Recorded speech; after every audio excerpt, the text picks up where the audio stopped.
Let's see, what about this table? Go We ahead. picked non-traditional but older. Okay, older, non-traditional. So what did you find? What were some of the assets? What were some of the challenges?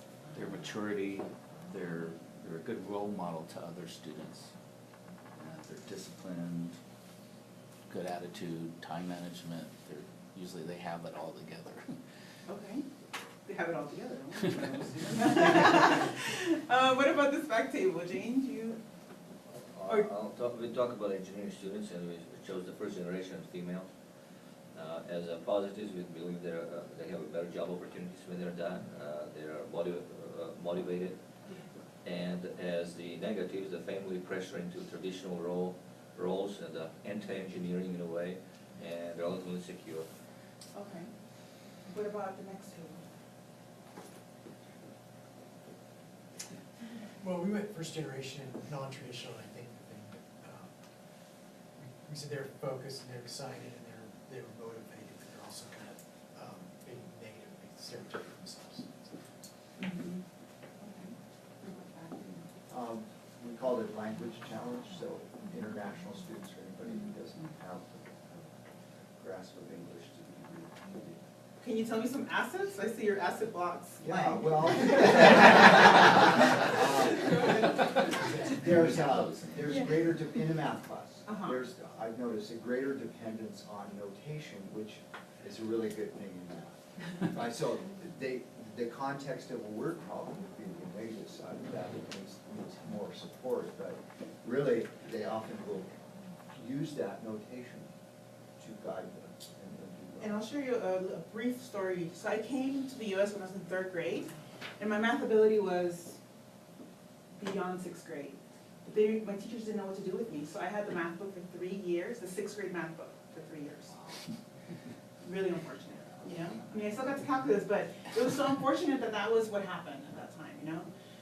Thank you for sharing. This table? So we also picked the non-traditional, and they cover pretty much everything, but there are different motivations. And they definitely have a problem fitting in. So we're talking about those older students fitting in with the younger crowd. Okay. And I'm gonna call it reflection time. Who did the talking right now, as we shared out? The person in the middle.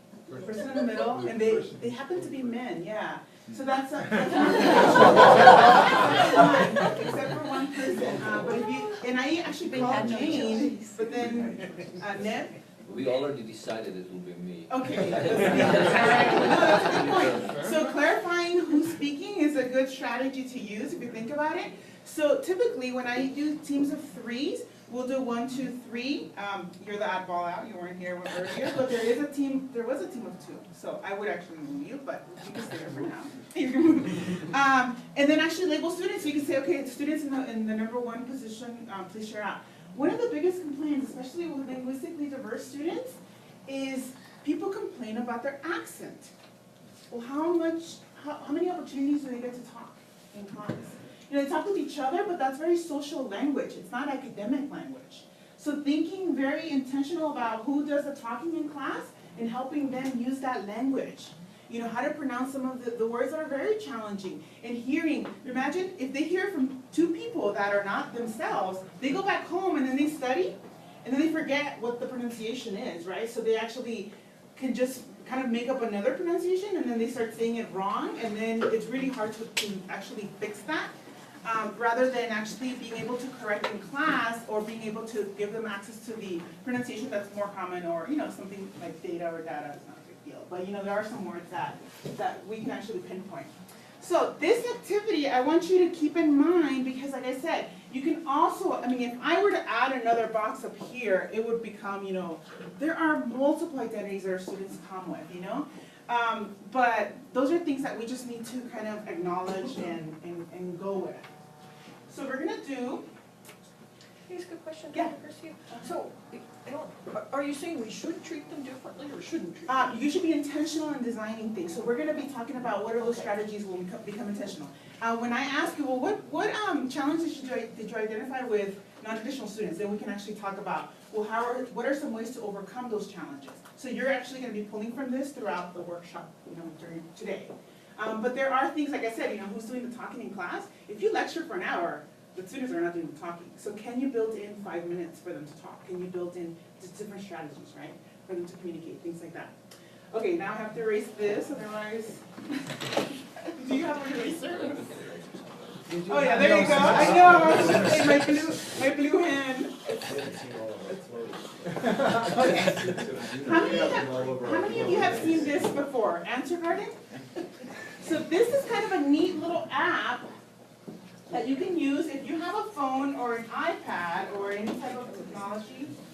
You can, thank you. You can actually, well, before I click on it, well, I guess I can't click on it.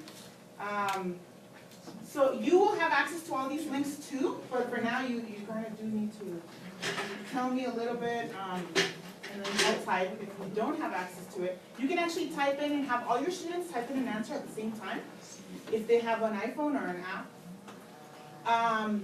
So, this is a question to you, you're reading it to yourself. When I think of diversity and inclusion, I think about, what do you think about? Go ahead and start just saying them out loud. Ethnicity. Different points of view and background. Huh? Say that again? Different points of views and backgrounds.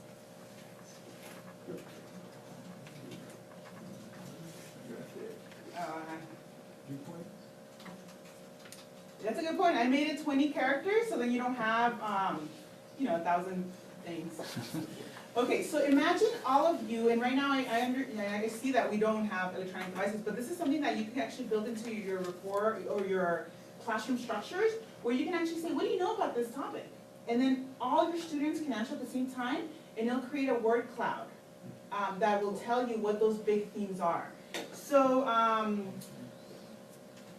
think about challenges. I think about, what else do you think about? Who's that? Gender? And if somebody says gender again, or if somebody selects that, then it becomes a little bit bigger, you see? Because now there's 2, and you can think of the representation, the sample size 2 compared to, 4 answers, so that's pretty big. That's 50% of the answer. I have to, I'm going to be bold here and tell you what I think. Yeah. I think I'm not included. You're not, That is what I think. When I hear those phrases. okay. So, what else do we, tell me more. Give me more words about to describe that. I'm a white male.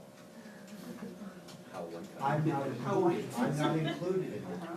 Come on. Everything was around you. What's that? Everything is designed around you. Why makes That's just another. Well, that tells me how you feel, but that's what makes me Okay. how I feel. I'm writing what I'm seeing. Okay. Yeah, it's a tough conversation, okay, so Well, that's a why, good, we don't want to talk about it. So I'm going to talk about it. Opportunity. Is there any way to make like the tiny writing? The word on cloud the- bigger. I think I can actually download it, but I wanted to show you this as a, okay, and let me tell you why. Also, you can do. If I do it multiple times, so if you ask all your students in your class to respond, you are more likely gonna get multiple responses, correct?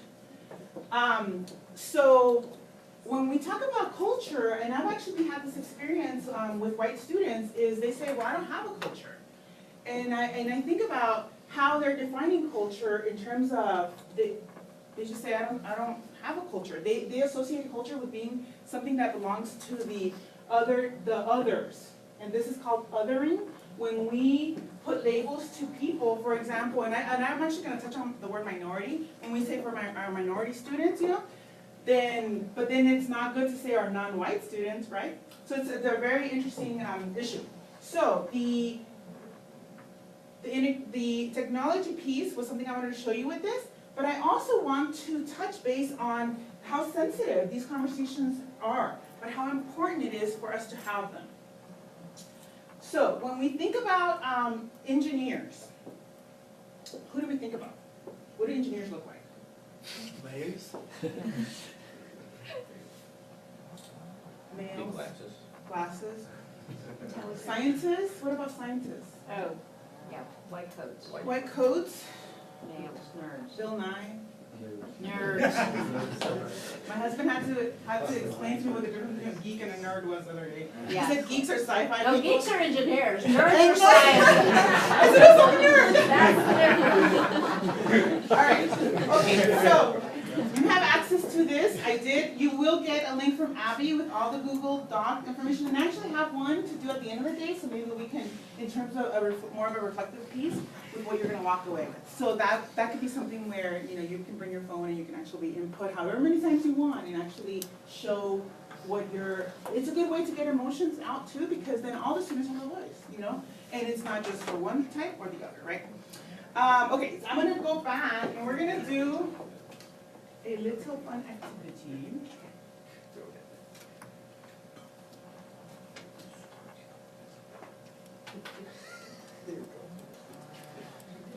Okay. So, here's a family. Okay? And we will purposely stereotype for 5 seconds. I have to know this one. Okay, so I want you to, in your table, you need to, and you can do it on the back of your sheet that I just gave you. I want you to tell me what their professions are, just by looking at them. So you are stereotyping. Okay? What are their professions? No idea. And for what they look like, yeah. I want you to tell me. And he is not an ugly sweater maker. Some kids came up with that. But yeah, just come up with a typical profession that you think they might be. Or if they have a profession, what about Are they all if they don't? engineers? What about if they're all house cleaners, or if they're all Well, janitors? women are obviously teachers and nurses. Okay. That's obvious. Obviously. I don't know. It could be anything. Well,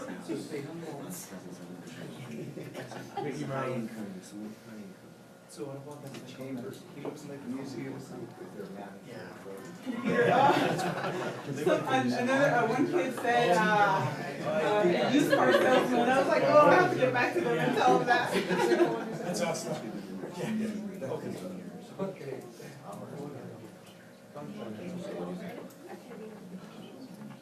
What about the teachers? Okay.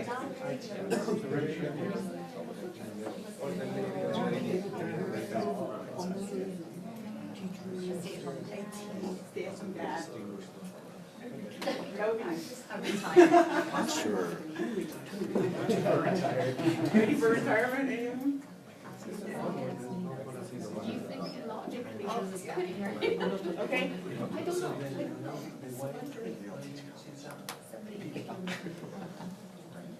What about, and I know that, you know, some of you are having, like, well, I can, you know, do that, but okay, what about if they were to walk in a room? What would people assume of them, you know, in terms of professions or not? Nice people. Uh-huh. But we do all the time, we, you know, directly, without thinking about it. So, okay, so most of you have at least one or two ideas? I'll tell you a story. So, when I was actually working on my PhD, I was a graduate student researcher in the GK-12 program at the time through NSF. So I was a researcher who worked with elementary school teachers, okay? And I had my keys clipped to my belt on my jeans. So I run into the classroom and I'm like, oh, Miss Parrott, you're not here. And the staff said to me, oh no, he goes, but we don't need cleaning today. Oh, wow. And you know, so as much as we say that, you know, I wouldn't do that, it's okay, you know, to acknowledge our bias. Because people have bias. We all have bias in this room, and it's about doing something about it, right? So, we typically, you know, and that's not just the only instance. when I was STEM coordinator for the state, people would walk into my office and ask where the STEM coordinator was. So this is real things that happen to students, and by not acknowledging that maybe their life experiences might be a little different, we're saying that it doesn't matter, you know, and that's kind of a hard one because I'm thinking, I live it, you know, all the time. And so it's one of those things where maybe it's not as bad as every day, but I can actually name instances in the past 6 months where something has happened to me, right? So, who are these people? Who are they? Who are these people? So, we have engineers, yes. We have a civil engineer, another civil engineer, a structural design engineer, a mechanical engineer, a phlebotomist, and a math teacher. You got the math teacher? Engineer. Okay, now, the phlebotomist is the only daughter or the only family member in this family who didn't go to college. She has a certificate. And her daughter, you're actually gonna have as a student here, which is really interesting if you think about it, because talk about intersecting identities. She has a family full of engineers, right? Yet her personal experience is not that. She is first generation still, because her parents didn't go to college, you know? So it's gonna be an interesting space for her. But the reason why she chose to come to this school was because she felt a sense of belonging. She said, from all the campuses that I visited, she goes, I'm not gonna be a dot in that campus. And I thought, what do you mean by being a dot? She said, I felt like it was me, you know, as a Latina, she's biracial. She goes, but that sense of like, I just feel different, she said. And when she visited the campus here, she felt a bigger sense of belonging. The places she visited felt like they were welcoming, and I thought that was a very, you know, props to you. That's a good thing, you know? So, let's move on. So we said, okay, we're not biased, right? Okay. If you've seen this, give me a thumbs up if you've seen it. Okay. So I want you to stand up, and if you have a thumbs up, if you have never seen this, put your fist out, okay? So I want you, if you've never seen it, put a fist out, and if you've seen it, put a thumb up. I need you to find a partner that's different than you, okay? So get up. I know, I'm asking you to move. If you've seen this, thumbs up. If you've never seen it, give me a fist. And find a partner that's different than you, okay? Okay? Okay, the person who has the thumbs up is not allowed to talk. Let the other person who's never seen it before speak first. Explain what is going on here. Okay? Okay, so I'll read it out loud. Okay. A father and his son are in a car accident. The father dies at the scene, and the son, badly injured, is rushed to the hospital. In the operating room, the surgeon looks at the boy and says, I can't operate on this boy. He is my son. Talk. Who has never seen it? Give me a fist, and then tell me what you think happened here. Yeah, I know what happened. You know what happened? It's a stepfather. I got it. Okay, well, here, let's hear it out. I heard it's a stepmom. The father might be two persons. There might be two fathers. Okay, there might be two dads. Two persons. That father A might divorced be family somebody else. and the new dad. That may be passing by. I was right away. Normal, yeah. Both So it might- Yeah, I never thought about the mom. So I heard a couple. So our brains are trying to find an alternate explanation. I've heard it's a priest, a father, yeah. Yeah, you see that? I've heard there's two dads. Maybe it's a family that has two dads. I've heard. Help me understand why you said stepmom? Stepfather. Oh, stepfather. Yeah. Okay, the stepfather. Okay, same, right? It's his mother. It's his mother. Yeah. But we don't think of a surgeon as being a woman, right? Many times we don't. Now, if you said, oh yeah, if you've never seen her before, think back at the first time you actually saw it, I thought it was a man too.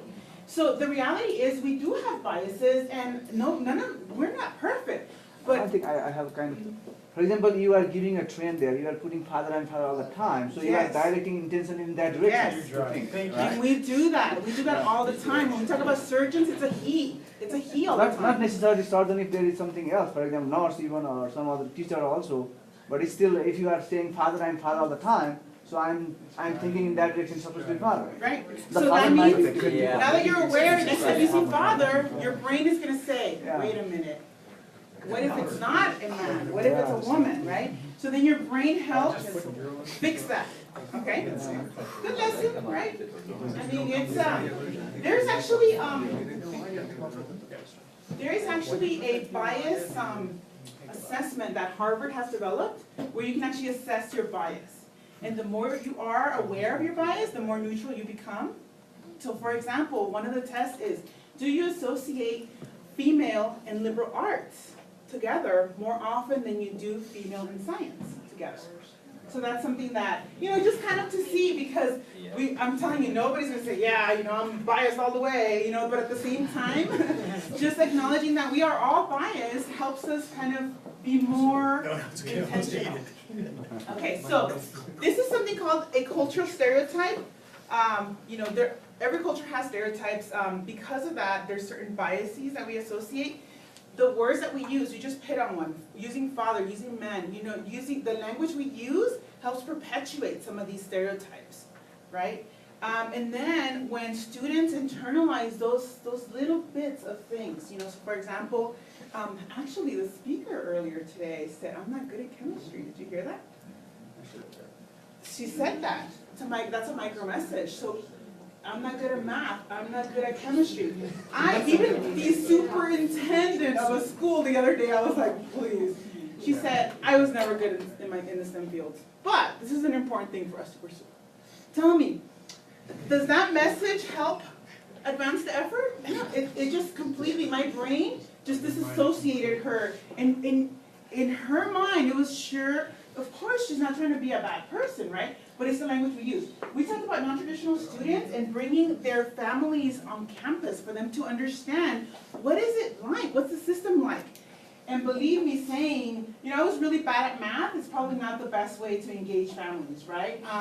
Actually having them use language, when you do parent workshops, for example, having them say, you know what, I understand that maybe math and science weren't your top areas perhaps, but I need you to change that dialogue and help and say, you know what, it was a challenge, but it's not something that can't be overcome. That's called a growth mindset, because a fixed mindset says, I was never good at math, period. But students who are successful actually see that there's multiple solutions to different things, right? And actually embrace that. So that's something in terms of strategies to use, that would be a good one. Because students who make it out tend to be confident. Not just in the content that they're learning, but in their skills and abilities. There's a direct correlation between self-efficacy and the students you graduate. And the students you graduate that lack self-efficacy tend to have a really, really hard time afterwards, because they still have that sense of identity that they're not really a scientist, or they're not really an engineer, even though they have a bachelor's degree already in it. Behavior. When I know I'm good at something, I start exhibiting that behavior. I am a scientist. I start doing things that scientists do. And then that changes the stereotype, and it becomes a different normal, than what we, as a society, perpetuate. If we say, you know what, we really shouldn't be having any race type of conversations, that's taking away that and really breaking that cycle up, which is not a good thing.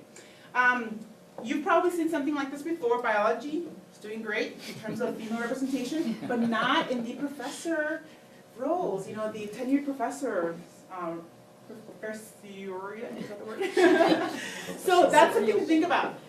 Even though we see great progress, Latina women are not as widely represented as other cultural groups. Non-traditional women are not as widely represented. Our VAs, I think that it's definitely very small in each of them. Mechanical engineers happen to be the last, So think about the role models that we're providing in all these different areas and what they look like. And I'm not saying, all your role models have to be Latinas now. No, not by, what I'm saying is check yourself in terms of when you do things, or do you even do that? Do you expose students to careers where they could see themselves? Do you expose your students to speakers maybe that could reflect the diversity of even the community that you live in, Are you intentional about that? So that's what that's meant to do. And then the negative stereotypes, when there was an actual little experiment done that when girls were given a math test and told, Christy, you know, girls don't really do well in math tests here. How do you think she did? Got 100. Got 100, right? And that shows, you know, it's just really dismal, the scores, you know? For women, it really matters. When they're not told that girls, this constant message, and remember, it doesn't have to be that direct where I say, Paul, all boys are really bad at math. It's not that way. It's a microaggression that happens, you know, and if you don't even pay attention, you might not even hear it many times. Or sometimes when assigning projects, my brother gave me a really good example. He works for Excel Energy, he's a mechanical engineer. Not Excel, the gas company in California. And he said the project lead is a woman, I don't know what her name was. Let's call her Yi. Okay, so she's an Asian woman, you know, and he said, she's a project lead. And I said, then why are you getting the phone calls? He said, oh, because I can answer them faster. And I said, excuse me? I said, she's the project lead. You need to say, she's the project lead, you ask the question, you reroute that, but for him it's easy to just get it done, right? He felt that the guys, the good old boys club, you know, well, the guys are calling me because I connect with them, and I'm thinking, well, what makes you think that they don't connect with her, and she's the project lead? You need to give her her place and actually help break that, because what we're saying is she's not good enough, you know, or for whatever reason. So men do better when they're threatened? Men don't care. But they, Well, they're well. oh yeah, well, Is because that the case When they're challenged. diversity? when they're challenged, yeah, Is that the case across diversities too, though? that's a good question, I don't know. 'Cause that would be- That would be interesting, because another thing too with stereotype threat is that it is a different approach that men tackle problems, you know, but it doesn't mean that the results are different, you know, or not as good, it doesn't mean that. And then the stereotype threat is also, we'll talk about it a little more, but it's when you don't want to perpetuate a negative stereotype with your cultural group. And then make sure students are aware of this. You know, as you mentor students, say, you know what? I know that you might be, for example, for me, the loud Latina is a big stereotype, you know? But I work in an area where I have to talk now all the time. And if I wouldn't have really talked, I wouldn't have developed those abilities, right, to communicate. But it's kind of a real thing. But until I was actually aware that there are certain things I don't want to perpetuate about my own culture, I didn't even understand what this was. But there are certain things that I'm thinking, oh, I don't want people to perceive me as this bad thing from Latino culture or Hispanic culture. I remember thinking, you know, I'm not going to play my loud music because I don't want to be like my uncle who plays loud music all the time and people get annoyed, you know. So there are certain things that, that's a very, you know, superficial one, but in terms of abilities that we do. So, why are we talking about this? When we acknowledge and become aware of a bias, we are more likely to take action. Those of you who have had some type of bias training or awareness before were like, you know, I really don't want to answer that because I don't feel comfortable. How many times do you call out people when they say something that might be very subtle? Oh, here's another example. I won the National Science Foundation Graduate Research Fellowship. And if you know about that award, it's a very prestigious award. It was $126,000 from NSF to finish my PhD. And what did one of my faculty members say? How did you get that award? And I'm thinking, Wait till she raised you. but there was a part of me that, going back to that stereotype threat, do I just prove her wrong and keep fighting? Or do I try to explain to her why, you know, the reasons why I got it and the reasons why, you know, and the reviewers at NSF, I got excellent in most of them. I think I got one good and then the rest were excellent. So I'm thinking, okay, can this number of people be wrong in terms of actually reading my proposal? Or can, you know, I started questioning my own abilities and doubting what I could do. And my major professor was there too, and she didn't say anything. And to me, that's like, what tools do we have to say, well, help me understand why you think that?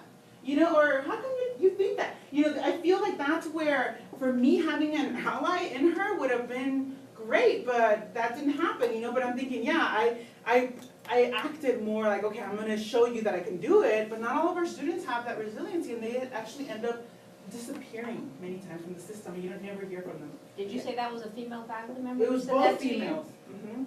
And that's There's some another, interesting research on that. too. yes, that's another threat in terms of, I remember feeling like I couldn't outshine her as department chair.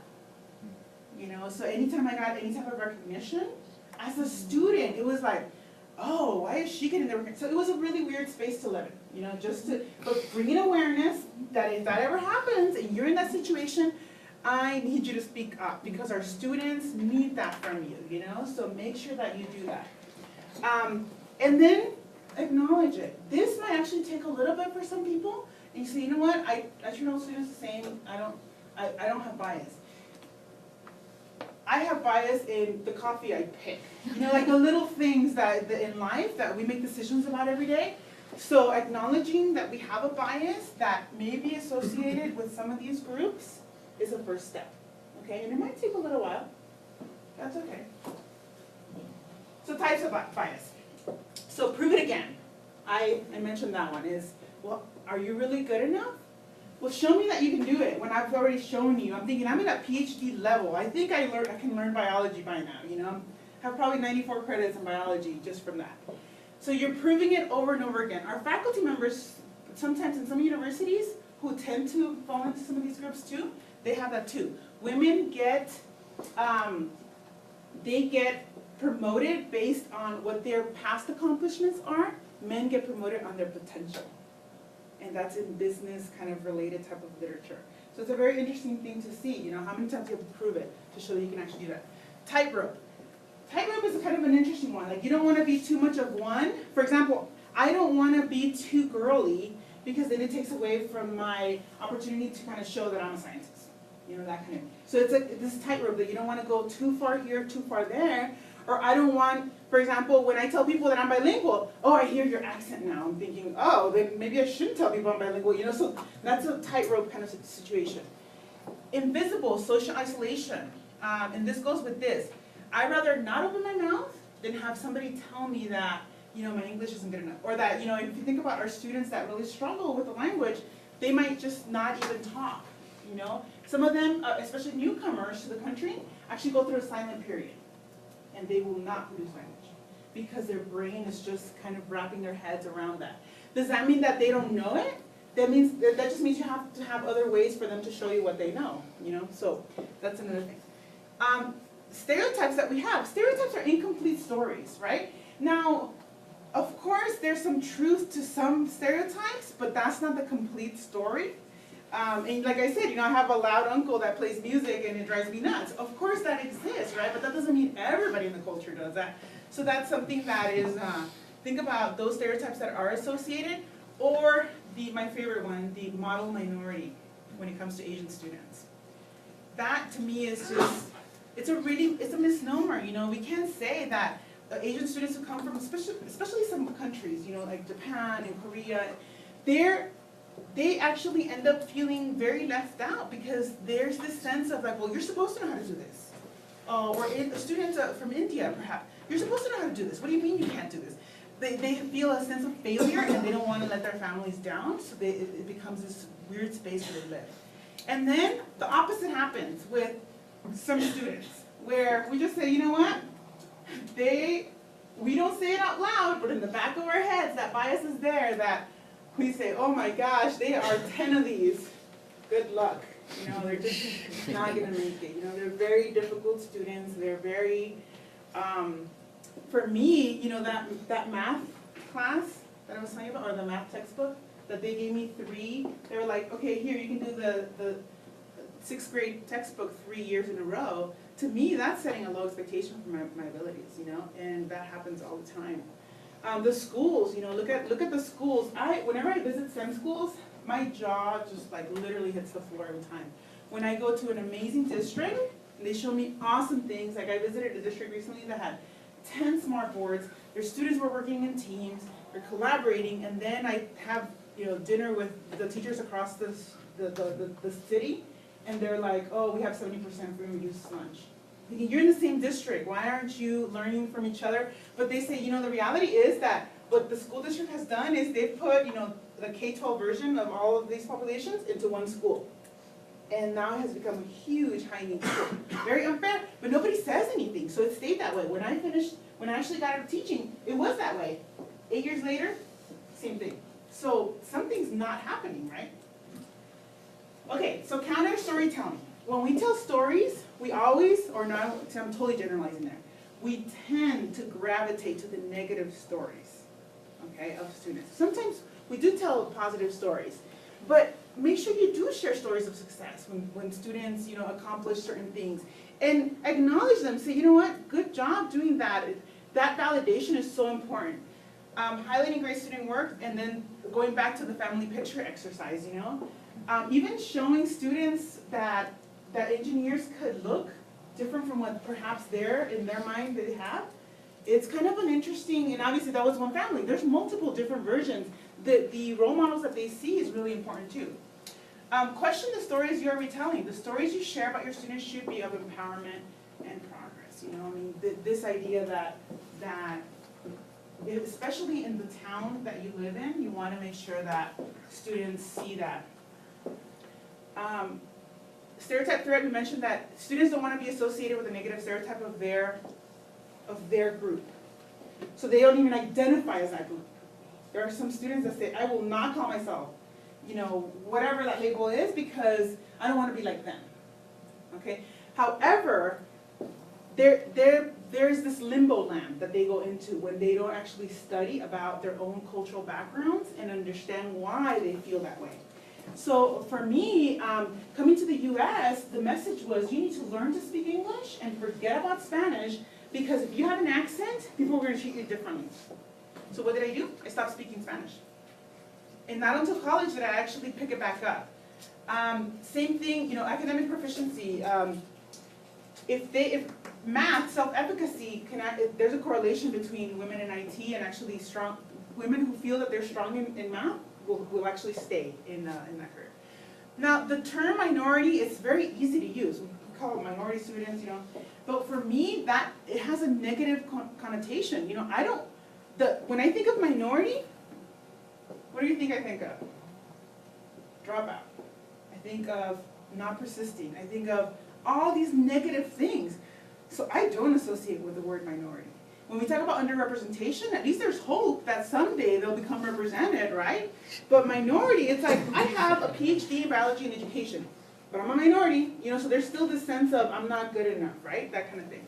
So, provide tools for students to self-affirm. You know, this idea of you are good at math, but not just saying, I really like how you solved that problem. That is a very skill-based way of thinking, right? And you're praising the effort, and you're telling them that if you continue working at that, you're gonna get better, right? Or I really like how you put those thoughts together, or those concepts together, when we're talking about, you know, whatever, or the ideas, you know, when it comes to problem solving in engineering or the sciences. So, you think, okay, who did this for me? My botany professor did. And it's weird because a lot of times many times people will say that they connected with a teacher at some point in their lives. For me as a biologist, it was my botany professor in college. And I attended a Hispanic serving institution in California, Cal State Fullerton, for my undergrad. That means that there were about 25% or more in terms of the population, you know. But he helped me self-affirm. He's like, you got this. You're good at it, you know. And that's the first time I saw myself as a biologist. And that's interesting because I always knew I wanted to pursue some type of biology, but I attended a school that was a marine science and technology magnet school in California. So I saw myself, I used to do all the, you know, the research. We actually used to go on research vessels in 9th and 10th grade out to Catalina Island, but I never quite got it. And he, Dr. Burke, I remember, he was like, you got this. And I'm thinking, it was the easiest A I ever got too, because I felt like it was so easy. He's like, he validated that I was good at it. So then I did everything for him. You know, it was just like this self, like, I'm gonna not let you down. You know, this idea of first generation students, we talk about the engagement, the motivation. Yes? Is he Hispanic? Nope, he's not. And he doesn't have to be, you know, that's a good point. We wanna make sure that students have allies, you know, because I think that I never actually had a Hispanic professor in my life, or a teacher, or anybody. You know, so it was one of those things that it's always great. So that validation can come in multiple ways. But he really did see that I had potential, you know, and obviously other people saw it along the way, but he was actually really explicit about it and helped me get into research opportunities. And that was something like, you're interested about this? Here's a research opportunity for you, you know? And I took it. Now, I don't see color. So not seeing color is problematic, you know, because then we don't acknowledge our students' diversity, right? But you don't want to get caught on in that either, and you know, separating all the students. However, there are issues in other communities that may not be part of our lived experiences day to day. Like, for example, I don't have to think about certain things. There are certain things I have to think about. So I was in Stapleton. We were looking for houses. My husband's an engineer. I think I mentioned that. Or that was his family, by the way. And we're walking down the street at Stapleton. And I was wearing jeans and a t-shirt, you know, one of those moments. And somebody came up to us and said, "Do you live here?" And I said, "I will never live here now that you asked me." You know, because it was that sense of a person, of a couple. You know, we had our little girl. Who would ask you? Who would ask you, do you live here in that community? You know, it's this Harvard president, right? He got arrested for breaking into his own house because he forgot his key, because he was a person of color, you know? So there are certain lived realities that we don't even have a clue, because it doesn't happen to us many times, you know? So that's something to think about. But there are many, many, many reasons why just creating awareness or listening to what other people say and you calling it like, hey, wait a minute, that doesn't sound, you know, appropriate, or something. Develop your self-awareness to make sure that you, I don't want to make you a vigilante either, but just creating awareness is really the take home for this. Okay. So, learning spaces. We talked about this. I was like, oh, this learning space is not working, right? This idea of a learning tribe.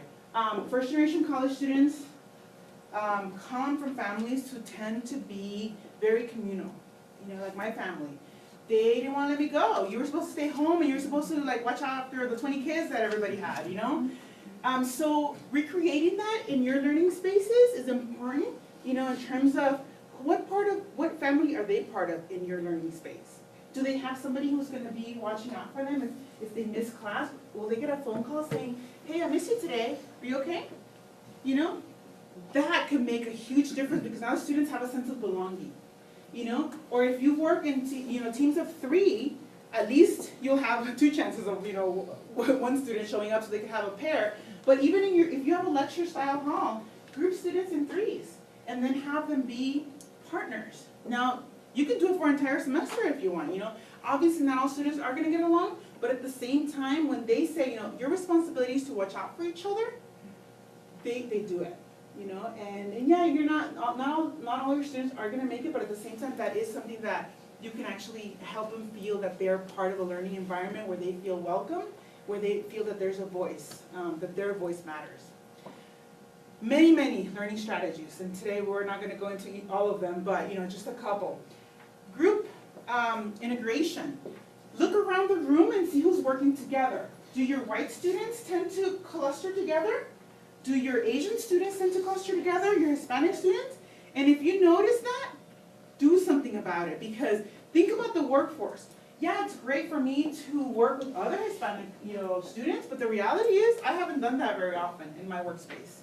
You know, as a matter of fact, I was the only Latina at CDE when I worked there in an organization of 400. I think there were only 2 of us. The person that heads culture and equity, she was a lawyer, and then it was me, you know, in an organization of 400. You know, now maybe it's changed a little bit, but that's the reality, right? So in terms of cross-cultural integration, how do different culture groups interact? Are you exposing your students to that as well, right?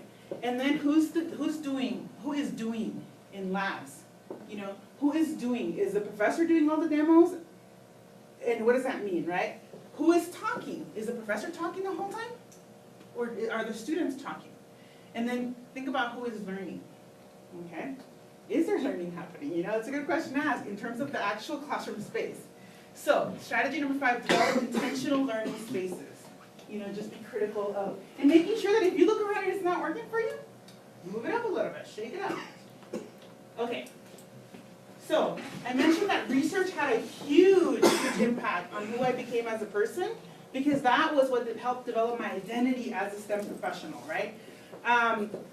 Role of personalized learning opportunities. If students want to show you in a different way that they know something, are you willing to give them that opportunity? So for example, if they just bomb the test, you know, and this is something where, in terms of university environments, it's a question to be had, you know, because students under pressure, what does that mean? You know, yeah, we have deadlines and things in the real world, you know, but what are we doing in the classroom for students to show us in multiple ways that they get it, right? We don't just have just one test at the end of the semester. How do you know along the way? And then we talked about role of mentors, role models, and career exposure. I'm gonna touch on this real quick because it is so imperative that you expose your students to multiple career pathways. Right now, we have this weird phenomenon where every biology major wants to go to med school. I don't know if you encounter that or not. But from my own personal experiences, my mom wanted me to be a doctor. And that was the expectation. You're gonna go to college, you're gonna be a doctor. Well, I did rotations at the Children's Pediatric Society, and I did, you know, in LA, and I did, you know, I worked at the morgue for a little bit, and I'm like, I don't think so. I don't want to be a doctor, you know? But then I was letting my family down, you know, and that was a huge shame. As a matter of fact, I actually graduated from college with a biology degree, and I knew I liked research, but that I didn't see myself doing that the rest of my life, so I had no idea what to do. And my brother was like, he dropped out of college. He was one of those stats where, you know, one in three students make it out of community college. He was a stat. He didn't make it. And I thought, well, why didn't you make it? You know, I mean, I made it somehow, right? He goes, I don't know. He goes, I never really learned to take notes. I never learned to take tests. I just didn't care. So I said, oh, what if I helped you? And so I actually enrolled in community college with him and showed him how to take notes, how to do, because we assumed that he knew how to do that. You know, and he got out of college. I mean, out of high school with a 1.2 GPA. But, you know, he did not know how to take notes. So in terms of support systems, that might be something where it might not be on you, but you need to make sure that that student has access to those opportunities somewhere else on campus, you know? If you notice that let me see your notes. And you're like, oh my God, this is not really, you need help, you know, and being able to get that person help. So for me, what do you do with a biology degree that's not going to med school? Students need exposure to this, especially if they don't have the family who have the different careers where they could say, you could do this, you could do that, you could do that with a biology degree, right? So same with engineering. Same with IT careers. You can have your own business. How important is that, you know, in terms of integrating your ideas? Very important, okay? And then student organizations. Do they reflect the diversity of your school? You know, do you have organizations that help students who tend to be in these groups to give them a space where they feel comfortable presenting, but at the same time to challenge them enough to be able to present in other spaces as well? Multiple entry points and assessments. We're going to actually talk about that in our curriculum workshop later today. And then understanding your services provided. Have a list, you know, it's like if you need help with this, you need to go there. If you need help with this, you need to go there. You are a counselor, you are a mentor, you're a parent, because a lot of our students may not have that anymore, you know, or parents send them off to college, good luck, and they don't make it out, right? So, strategy 6, varied learning opportunities, okay? And then I have this last slide before we take a break. Is that kind of what the next one is? So when we talk about equality, we say, well, I give the same opportunity to all my students. How many of you have thought that in your head or have said it at some point? Yeah, you want to give the same opportunity to every student, right? But the problem is, they might need a little more support, you know? So if this student never learned to take notes, because for whatever reason, if this student was never exposed to careers of what they can do, if this student just needed a little more support, what are you doing to help figure out the different strategies that students need so they can equally access the information that you're providing, okay? So it's kind of a big and, you know, deep kind of way of thinking about it, because when we say everybody gets, you know, that same opportunity, the problem with that is that students may need different supports. I mean, that's something that you have to think about as an instructor, okay? So that'll kind of wrap up this part, and then we're gonna go into curriculum for the next one.